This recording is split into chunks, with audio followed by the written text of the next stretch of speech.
ज्ञानाञ्जनशलाकया चक्षुरुन्मिलितं येन तस्मै श्रीगुरुवे नमः। श्रीचैतन्यमनोभीष्टं स्थापितं येन भूतले स्वयं रूप कदा मह्यं ददाति स्वपदान्तिकं। वन्देऽहं श्रीगुरुं श्रीयुतपदकमलं श्रीगुरुं वैष्णवांश्च श्रीरूपं साग्रजातं सगुणरघुनाथान्वितं तं सजीवं साद्वैतं सावधूतं परिजनसहितं कृष्णचैतन्यदेवं श्रीराधा कृष्णपादान् सगुणललिता श्रीविशाखान्वितांश्च। हे कृष्ण करुणा सिन्धो दीनबन्धो जगत्पते गोपेश गोपिकान्त राधाकान्त नमोस्तुते। तप्त काञ्चन गौराङ्गी राधे वृन्दावनेश्वरी वृषभानुसुते देवी प्रणमामि हरिप्रिये। वाञ्छाकल्पतरुभ्यश्च कृपा सिन्धुभ्य एव च पतितानां पावनेभ्यो वैष्णवेभ्यो नमो नमः। जय श्री कृष्ण चैतन्य प्रभु नित्यानंद श्री अद्वैत गदाधर श्रीवासादि गौर भक्तवृंद। हरे कृष्णा कृष्णा कृष्णा हरे हरे, हरे राम राम राम हरे हरे। हरे कृष्णा कृष्णा कृष्णा हरे हरे, हरे राम राम राम हरे हरे। हरे कृष्णा कृष्णा कृष्णा हरे हरे, हरे राम राम हरे हरे। श्रील प्रभुपाद की जय। जैसा कि हमने पूर्व में कहा था, इन तीनों श्लोकों में भाव के स्तर पे चर्चा है, प्रेम के स्तर पे चर्चा है, राधा कुंड की महिमा की विशेषकर चर्चा है। तो जो हमने 9वां श्लोक देखा था, श्लोक संख्या 9, उसमें हमने देखा था, उसमें बताया था वैकुंठा जनितो वरा मधुपुरी तत्रापि रासोत्सवात्। अर्थात वैकुंठा जनितो वरा मधुपुरी, तो उन्होंने कहा था हायरार्की ऑफ प्लेसेस। वैकुंठ से श्रेष्ठ मथुरा है, मथुरा से श्रेष्ठ वृंदावन है, वृंदावन से श्रेष्ठ गोवर्धन है, और गोवर्धन से श्रेष्ठ राधा कुंड है। तो हायरार्की ऑफ प्लेसेस, इसको हिंदी में कैसा बोलेंगे? हायरार्की समझते हैं, अनुक्रम। किसका? स्थलियों का अनुक्रम। जो तीर्थ क्षेत्र है, जो पवित्र स्थान है, जो प्लेसेस है, वो स्थानों का हायरार्की बताया था। कौन से श्लोक में? 9वें श्लोक में हायरार्की ऑफ प्लेसेस। एंड अब 10वें श्लोक में हायरार्की ऑफ पीपल। उसमें प्लेसेस की हायरार्की थी, 10वें श्लोक में लोगों की hierarchy of people, category of people, hierarchy, अनुक्रम है ना।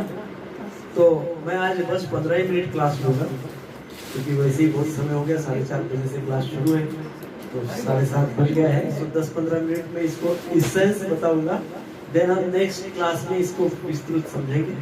बट इसेंस के रूप में, सार के रूप में, पिछले श्लोक में भी राधा कुंड का महिमा बताया गया, इस श्लोक में भी राधा कुंड का महिमा बताया गया।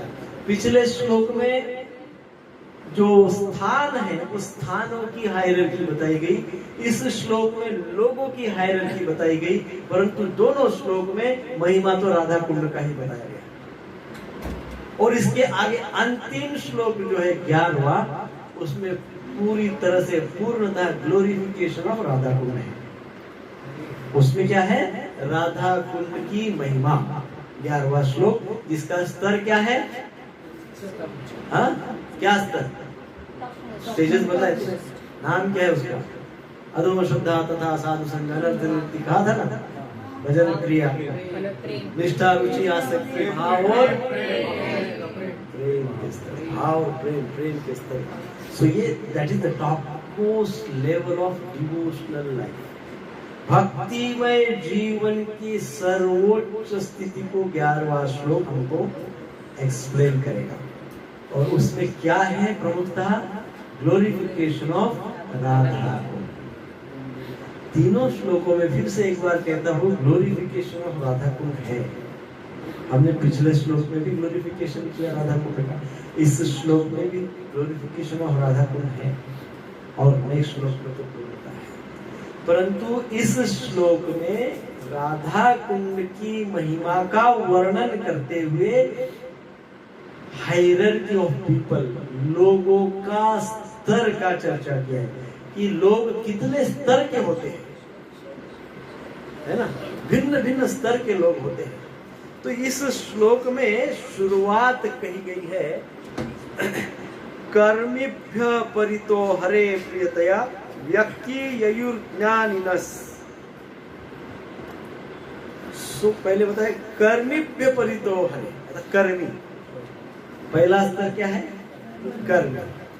दूसरा स्तर क्या बताया गया है? ययुर्ज्ञानिनस्, ज्ञानी। दूसरा स्तर क्या बताया गया? ज्ञानी। तीसरा स्तर क्या बताया गया? ज्ञान मुक्त भक्ति परमा, भक्ति, भक्त, कर्मी, ज्ञानी, भक्त। और देन उससे भी ऊपर कहा गया प्रेमैक निष्ठास्ततः, प्रेमैक निष्ठ, एक निष्ठ प्रेम। भक्ति के आगे ऐसी भक्ति जो एक निष्ठ प्रेम करती है, अर्थात उसका प्रेम है वो गोपियों का। सो कर्मी, ज्ञानी, भक्ति, और उसमें भी एक निष्ठ प्रेम अर्थात गोपी। एंड देन क्या कहा गया है? तेभ्यस्ता पशुपाल पंकज दृश, पशुपाल पंकज अर्थात गोपाल, कृष्ण। पशुपाल पंकज दृश ताभ्यो अपि सा राधिका। सो उसमें भी वो गोपाल को असीम प्रेम करने वाली, वो नित्य प्रेम करने वाली, प्रेम की साक्षात मूर्ति राधिका। तो सर्वोच्च स्तर क्या हो गया? राधिका। सो और फिर कहा गया प्रेष्टा तद्विदीय तदीय सरसी, तदीय सरसी, तदीय अर्थात वो राधिका का, सरसी कुंड। वैसे ही जैसे राधिका है वो राधिका का कुंड है। और ऐसा कौन व्यक्ति है जो राधा कुंड में जाकर स्नान या वहां पे आश्रय या वहां पे रहना नहीं चाहेगा? ऐसा कोई व्यक्ति है? ऐसा प्रश्न इसमें पूछा है। तो कैटेगरी हायरार्की कैसे होगी श्लोक में? श्लोक के अनुसार कर्मी, ज्ञानी, भक्त, एकनिष्ठ भक्त, गोपिया, राधा। आप कंफ्यूज हो रहे हैं? फिर मैं बताता हूँ, एक बार बताता हूँ, फिर ध्यान रखिए। श्लोक को देखिए, श्लोक को देखिए। कर्मीभ्य परितो हरे प्रियतया, कर्मी। दूसरा ज्ञानी, ययुर्ज्ञानी नस, अर्थात ज्ञानी। तेभ्यो ज्ञान विमुक्त भक्ति परिमा, भक्त, कर्मी, ज्ञानी, भक्त। प्रेमैक निष्ठास्ततः, प्रेमैक एक निष्ठ प्रेम वाले भक्त, वो कौन? गोपियां। अब एक निष्ठ प्रेम वाले और गोपियां दो भिन्न नहीं है, इधर आप एक निष्ठ प्रेम वाले कहिए या गोपियां कहिए। सो कर्मी, ज्ञानी, भक्त, गोपियां, देन उसमें भी क्या है? राधिका। एंड देन कहा गया है ऐसे राधिका का राधा कुंड। ऐसे उच्च कोटि के स्तर पे जो राधिका है, साक्षात कृष्ण प्रेम की मूर्ति है, ऐसे मूर्ति राधिका के स्वयं का, स्वयं मूर्ति का, प्रेम मूर्ति का जो कुंड है। तो इसका अर्थ ये हुआ कि राधा कुंड में जो जल है वो जल नहीं है, वो क्या है? वो प्रेम रस है।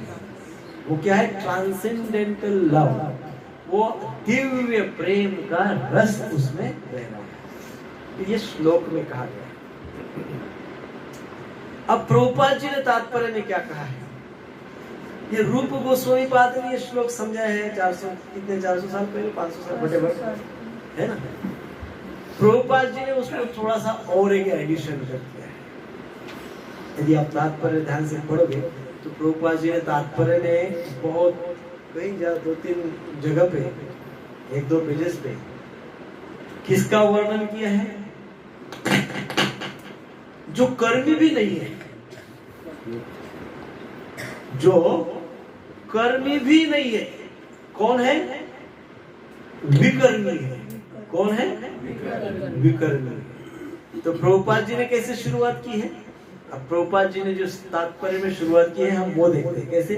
पहले विकर्मी, सबसे थर्ड क्लास सबसे डिग्रेडेड एनिमल। कौन? विकर्मी।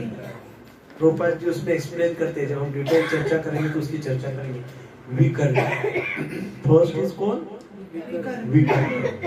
देन यहाँ पे कहा गया कर्मीभ्य, देन कर्मी, विकर्मी, कर्मी, ज्ञानी, भक्त, गोपिका, Radhika, Radha Kund. Hierarchy of devotees, hierarchy of people, you can say hierarchy हो गई नहीं है। सबसे निचला स्तर कौन है? विकर्मी। उससे थोड़ा बेटर कर्मी, कर्मी से थोड़ा बेटर ज्ञानी, से बेटर, उनसे भी बेटर गोपिया, उनसे भी बेस्ट राधिका, और राधिका का कुंड नॉन डिफरेंट। हायरार्की समझ गए? पिछले में हायरार्की क्या थी? वैकुंठ, मथुरा, वृंदावन, गोवर्धन, राधा कुंड। एड में राधा कुंड आए थे टॉप मोस्ट। इसमें भी टॉप मोस्ट में कौन आ रहा है?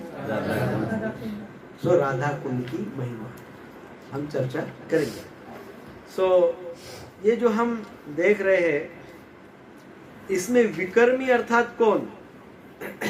विकर्मी अर्थात ऐसे लोग जो बिना वैदिक ज्ञान के, बिना आध्यात्मिक ज्ञान के कर्म करते हैं। कर्म तो करते हैं परंतु विदाउट वैदिक नॉलेज, आध्यात्मिक ज्ञान के बिना जो कर्म करते हैं उनको क्या कहा गया है? कौन कौन करते हैं? हाँ? ऐसे लोग कौन कौन होते हैं? मटेरियलिस्टिक और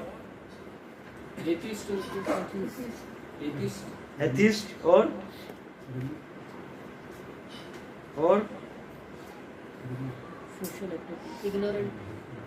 इग्नोरेंट और पॉलिटिशियन, बिजनेसमैन।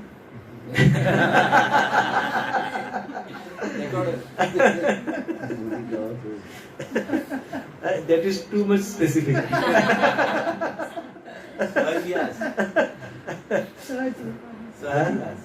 Yes. देखिए, एक तो विदाउट नॉलेज और दूसरी बात ज्ञान है बट क्या कर देते हैं? ज्ञान को विक्षेप कर देते हैं।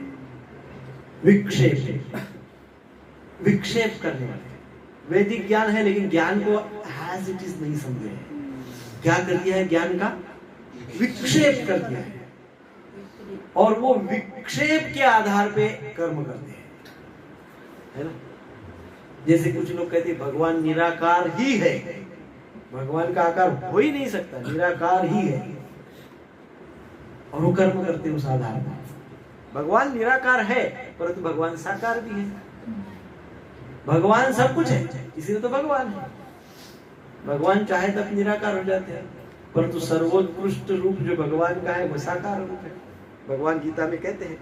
सो इस प्रकार से ये लोग होते हैं। ये लोग कभी भी इस टाइप के जो लोग होते हैं ये विद्वानों के द्वारा इनकी कभी प्रशंसा नहीं होती है। विद्वानों के कंपनी में इनको कोई नहीं पहचानता है, अर्थात जो सेंटली पीपल होते हैं they do not recognise this. जो इस प्रकार से वैदिक ज्ञान के आधार पे या वैदिक ज्ञान को प्राप्त करके कर्म नहीं करते उनको संत समाज में कोई कीमत नहीं है, उनको आध्यात्मिक मार्ग पे कोई नहीं पहचानता है, उनका कोई अस्तित्व नहीं होता है आध्यात्मिक स्तर पे, है ना।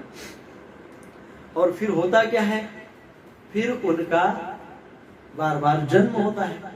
और कैसे जन्म होता है, कभी जानवर बनते हैं, कभी पेड़ पौधे बनते हैं, भिन्न भिन्न प्रकार के जन्म वो लोग लेते हैं। Take birth as animals, trees and plants, है ना। अब ये कौन हो गए, विकर्मीस। ये कौन है, विकर्मी, जिनको शास्त्र से कुछ लेना देना ही नहीं है ना। सो ये हो गए विकर्मीस। इनका जीवन कैसा होता है, पुनरपि जननम पुनरपि मरणम पुनरपि जननी जठरेश, बार बार भिन्न भिन्न, कभी पक्षी बनते, कभी कुत्ते बनते, कभी बंदर बनते, कभी पेड़ बनते, कभी पौधे बनते, ऐसे अनेक जन्म लेते रहते हैं और इस प्रकार से जन्मों को व्यर्थ गंवाते रहते हैं। दूसरी कैटेगरी बताई है कर्मी। कर्मी की क्या विशेषता है, वो ज्ञान के प्लेटफॉर्म पे आते हैं। वो कर्मी थोड़ा ज्ञानी बनना चाहते हैं, वो सोचते हैं कि थोड़ा ज्ञान प्राप्त करें। कौन सा ज्ञान, आत्मज्ञान। वो आत्मज्ञान के स्तर तक आते हैं, साइंस ऑफ सेल्फ रियलाइजेशन, वो थोड़ा सा वहां तक आते हैं। और उनको ये भी पता होता है, कर्मीस को क्या पता होता है कि विकर्म क्या है और वो विकर्म हमको नहीं करना है। सो इसलिए दे आर सुपीरियर टू विकर्मीस। विकर्मियों से वो क्या है, सुपीरियर है। देन ये धीरे धीरे धीरे धीरे इस प्रकार से अपने जीवन को यापन करते हैं। तो इनका गंतव्य स्थान, उनका डेस्टिनेशन क्या होता है, उनकी मंजिल क्या होती है, हाइयर प्लैनेट्स। कोई चंद्रलोक में चला जाता है, कोई ब्रह्मलोक में चला जाता है। तो ऐसे उनकी गति क्या हो जाती है, हाइयर प्लैनेट्स में वो चले जाते हैं। जब तक उनके पुण्य कर्म है तब तक वहां एंजॉय करते हैं। पुण्य कर्म खत्म होने पे फिर से वापस रिटर्न टिकट लेके जाते हैं। कर्मी लोग है ना, उनके पास रिटर्न टिकट रहता है, जाएंगे उच्च कोटि के लोगों में, फिर वापस आ जाएंगे, क्योंकि पुण्य कर्म क्षीण हो जाता है तो वापस आना होता है। सो इस प्रकार से उनका पुनरपि जन्म होते रहता है, परंतु हाइयर लेवल पे जाके फिर लोअर लेवल पे वो आते हैं। वो कौन है, कर्मी। देन थर्ड वन इज ज्ञानीज। ये भी क्या करते हैं, जैसे कर्मी जो होते हैं वो दे एक्ट अकॉर्डिंग टू वैदिक नॉलेज। कर्मी लोग वैदिक ज्ञान के अनुसार थोड़ा बहुत कार्य करते हैं, थोड़ा बहुत आत्मा को भी जानने का थोड़ा बहुत कभी कभी प्रयास करते हैं। परंतु ज्ञानी जो होते हैं वो डायरेक्टली आत्म तत्व के स्तर पे आ जाते हैं, वो आत्म तत्व को समझना चाहते हैं, समझते हैं। कर्मीज क्या होते हैं, वो ज्ञान प्राप्त करते हैं लेकिन आत्म स्तर पे एकदम नहीं आते हैं, वो धीरे धीरे सोचते सोचते आते हैं। परंतु ज्ञानीज क्या होते हैं, कर्मीज के लिए प्रायोरिटी उनका कर्म होता है। वो कर्म के माध्यम से कर्म को पूर्ण करके ज्ञान को प्राप्त करना चाहते हैं। और ज्ञानीज क्या होते हैं, वो डायरेक्ट आत्म तत्व के विषय में जानना चाहते हैं। वो क्या जानना चाहते हैं, आत्म तत्व के विषय में जानना चाहते हैं। कौन, ज्ञानी।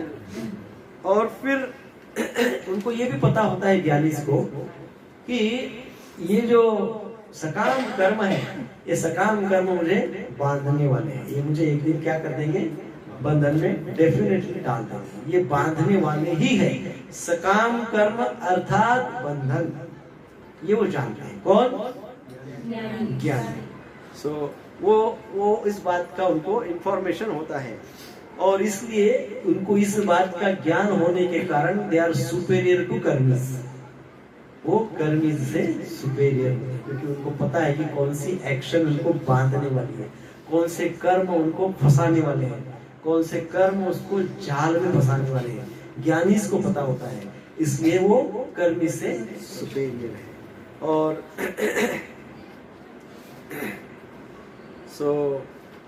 जब तक इन लोगों को, ज्ञानीज लोगों को भगवान की सेवा में या अनकंडीशनल सेवा में नहीं लगाया जाएगा तब तक ये एलिवेट नहीं होंगे, उस स्तर से ऊपर आगे नहीं बढ़ेंगे, वो ज्ञान की ही स्तर पे रुके रहेंगे।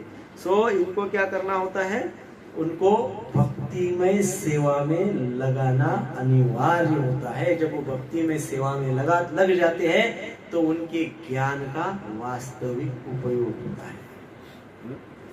सो इसकी चर्चा हम बाद में करेंगे। भगवद गीता का 7वें अध्याय का 19वां श्लोक हम उस समय नेक्स्ट टाइम उसकी चर्चा करेंगे। नेक्स्ट है भक्त, है ना। कौन कौन हो गए, कर्मी, विकर्मी, कर्मी, ज्ञानी, भक्त। अब विकर्मी अर्थात कौन,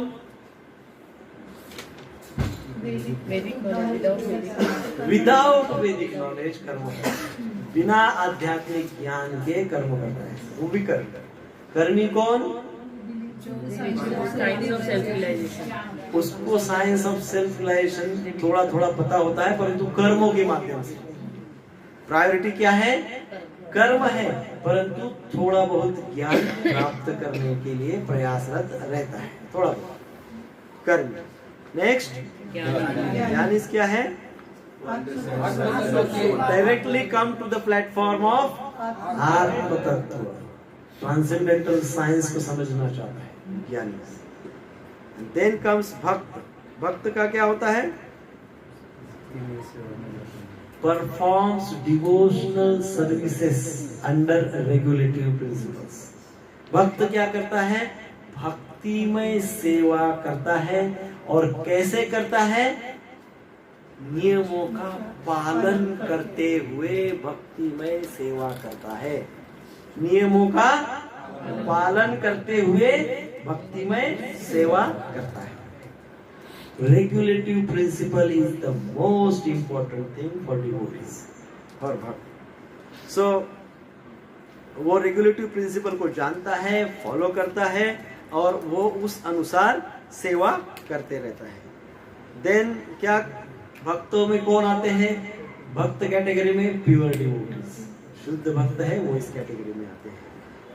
देन ऐसे लोग, ऐसे भक्त जो develops pure love for God, भगवान के प्रति जिनके हृदय में शुद्ध प्रेम जागृत हो रहा है, ऐसे भी लोगों को भक्त कहा जाता है। उदाहरण भी है, बहुत सारे साधु संत, नारद, सनत, सनातन, है ना, प्रभुपाद जी, वर्तमान आचार्य, ये सब इसी कैटेगरी में आते हैं, इसके भी ऊपर के कैटेगरी में आते हैं। कभी कभी हम कहते हैं कि गुरु परंपरा इज इन गोपी भाव, हम ना मंजरी बोलते हैं उनको, ये मंजरी है ना, उस प्रकार से। तो इसके भी ऊपर का स्तर होता है उनका। देन नेक्स्ट कम्स गोपीज। गोपीज का क्या स्तर है,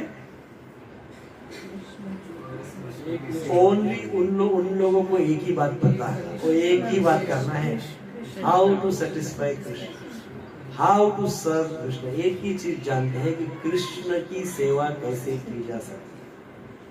वो एक ही काम करते हैं, एक ही बात जानते हैं, नित्य 24/7 उनको यही मन में रहता है। अच्छा, कृष्ण के प्रति सेवा, कृष्ण की सेवा, एक ही बात उनके मन में नित्य रहती है। मान लो हमारे मन में कृष्ण के प्रति सेवा की बात रहेगी, तो तुरंत उसका रिबटल दूसरा साइड क्या रहेगा, वो सेवा के पीछे हमारा कुछ तो डिमांड रहेगा, कुछ तो कंडीशन अप्लाई कि नहीं। भगवान, हम सुबह से शाम तक आपका उपवास करेंगे, 64 माला जप करेंगे, आपका पूजा करेंगे, निर्जला करेंगे, सब करेंगे, परंतु हमारा छोटा सा काम अटका हुआ है। गोपियां क्या करती है, वो ओनली कृष्ण की सेवा करना जानती है, और बदले में उनको कुछ भी नहीं चाहिए, नो रिटर्न एक्सपेक्टेड, कोई रिटर्न नहीं चाहिए। ये गोपियों का स्तर है। दूसरी गोपियों की विशेषता है, they can not forget Krishna.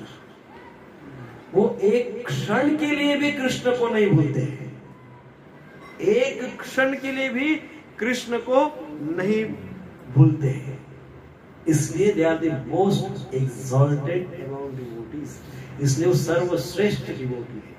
भक्तों में चुड़ामणि, उच्च कोटि के भक्त है। कौन? गोपियां। क्यों? क्योंकि वो कृष्ण को एक क्षण के लिए भी नहीं भूलते हैं, है ना। हमारी तो बहुत परीक्षा होती है ना। हमारी परीक्षा इतनी ज्यादा होती, मान लो बहुत भूख लगी, अभी मैं और आधा घंटा 1 घंटा कर दूं तो कितनी भूख लग जाएगी, इतनी भूख लग जाएगी, इतनी भूख लग जाएगी, इतनी भूख लग जाएगी। कौन कृष्ण, कौन भक्त, कौन क्या, भूख भूख भूख भूख। जब प्रसाद सामने आ जाएगा तो प्रसाद लेने में इतने एब्सॉर्ब हो जाएंगे कि कृष्ण का स्मृति नहीं रहेगी, कृष्ण की स्मृति नहीं रहेगी। इसलिए हम क्या है, we are practising devotees, we are not at the level of गोपीज, है ना। गोपियों की विशेषता है कि वो रिटर्न में कुछ भी अपेक्षा नहीं करते हैं, वो कृष्ण को कभी भूलते नहीं है। और भगवान कृष्ण की सेवा, जैसे तात्पर्य प्रभुपाद जी ने कहा है ना कि विप्रलंब मूड में, वो विरह भाव में भी भगवान की सेवा करते हैं, विरह भाव में कृष्ण का स्मरण करते हैं। कृष्ण का इतना डीप स्मरण होता है, उनका चिंतन होता है, मनन होता है कि वो साक्षात कृष्ण को अपने निकट पाते हैं विरह में। सो इसलिए विप्रलंब सेवा है उनका, मोड ऑफ सेपरेशन का भाव है, उसमें भी वो कृष्ण को निकट पाते हैं। और वो जो मूड है सेपरेशन का, वो जो विप्रलंब का मूड है, तात्पर्य प्रभुपाद जी ने कहा दैट मूड इज ऑफ चैतन्य। गौरांग गौरांग नित्यानंद नित्यानंद। वो जो विप्रलंब भाव है, वो विरह जो भाव है, वो भाव चैतन्य महाप्रभु का है। वो कौन से स्तर पे है? गोपी के स्तर पे है। और उसके आगे भी चैतन्य महाप्रभु का भाव है, जो हम आगे के इसमें कहेंगे। ना गोपियों के आगे नेक्स्ट स्तर क्या है? श्रीमती राधा रानी। तो हाईएस्ट ऑफ ऑल गोपीज, सारे गोपियों में सर्वश्रेष्ठ गोपी।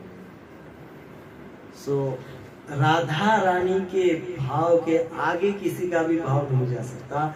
इवन राधा रानी के इक्वल भी किसी का भाव नहीं हो सकता। Cannot be excelled.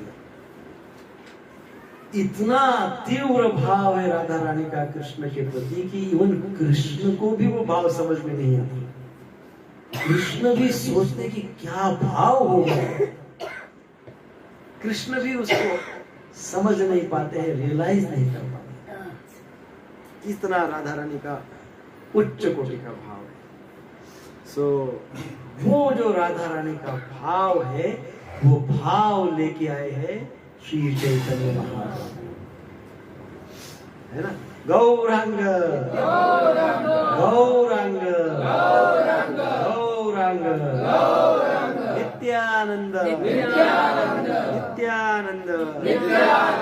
नित्यानंद। तो ये जो श्लोक मैंने अभी आपको इस सेंस में समझाया है, इसमें यही बात है कि हायरार्की बताई गई है।